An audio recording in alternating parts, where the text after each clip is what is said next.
Yeah, good day, mates. Australia, cunt. Wait, what? No, this is not Australia. This is Australia, cunt. That's all I've got to say. Yeah, what's happening, everybody? We're back. This time we're in Medal of Honor 2010. I've been going through my Steam library and Origin and stuff like that, and just been looking for all the games I've purchased and never played. And I found about 6 games I originally purchased and I never really got around to playing them. Medal of Honor, I played it actually. I bought this about a week after the game got released, and not that many people actually playing it back in those days. I think that's one of the issues with a lot of people not being too fond of the game because it got rushed a little bit. I mean, Danger Close did the single player on it, which was awesome, by the way, but the graphics were utter shit. I don't know how that big of a difference could be between a multiplayer game and a single player game. But when it came down to multiplayer, I mean, you may even pass this game for a 2012, 2013 game. You know, it still looks pretty good. Graphics look really nice. I mean, it is on the Frostbite engine and everything. I know the Frostbite engine has changed a bit since then, but still, it still looks pretty cool. And I decided I'm going to hop in before it's not available to play anymore. Going to hop in, get a couple of games going if it's still available to play. And why not have a bit of fun and remember the old days? I mean, I had lots of friends of mine that were playing the game.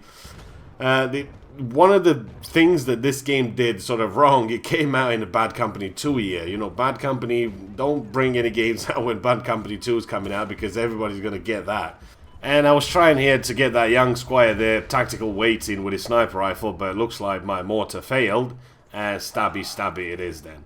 Now, one of the things that this game didn't do right is it didn't bridge that gap they were trying to do between Call of Duty and Battlefield, because that's what basically Medal of Honor series is all about. Tier 1, tactical this, tactical that. And I think that's one of the things that people don't enjoy. And that's the reason why the Medal of Honor games are kind of been flopping lately and nobody's really playing them. I mean, I had a total of 16 or 18 hours I had played on this.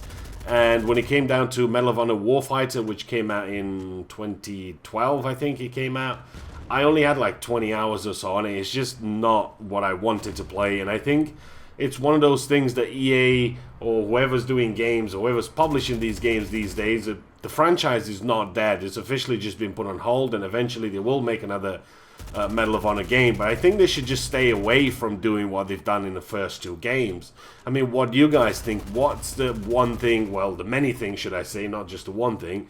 What's the many things that they should stay away from? If they want to revitalize the Medal of Honor franchise, what do they really need to do? I mean, for me personally, I love the sounds in the game. The graphic still looks good, even though it's 2014 and we're waiting for newer and cooler games. And look at that, man. Dude just tripped on a pebble and busted his knee. Hey, that's cool, man.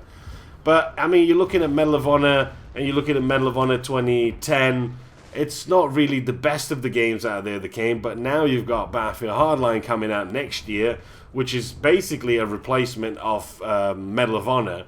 So hopefully they'll not make the same mistakes. You know, a lot of people are very apprehensive about Battlefield Hardline, and everybody's saying, well, technically it's just a reskinned Battlefield 4, because there was a dude on the internet actually who discovered that, and apparently it's still a BF4 exe file in order for you to play Hardline. So it's technically a reskinned Battlefield 4 as it is. I mean, if that information is wrong, then I'll be wrong, but I remember reading that over the internet, and it kind of makes me wonder, please just go back, do what you need to do, but bring us new exciting games, new ideas. A lot of people are kind of wanting to go back to the World War II, World War I era, 60s, 70s, maybe Vietnam or something like that. You know, people are kind of getting a bit fed up with futuristic shooters these days. Everything's futuristic, everything's flying and drones and all that sort of shit. And I think going back to your roots a little bit, that could be a good thing. So that's kind of my 2 cents about the game. You'll have to let me know what you liked and what you didn't like about this particular Medal of Honor.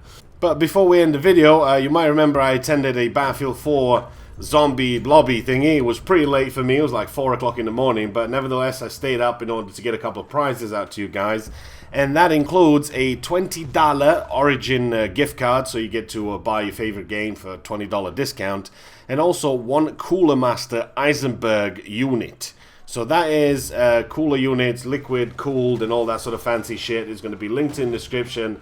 and it's going to be there for somebody to grab. As always, I'm not going to choose a winner based on, give me that, I won that cooler, you give to me. Why you not give me cooler? Hey, why you have to be...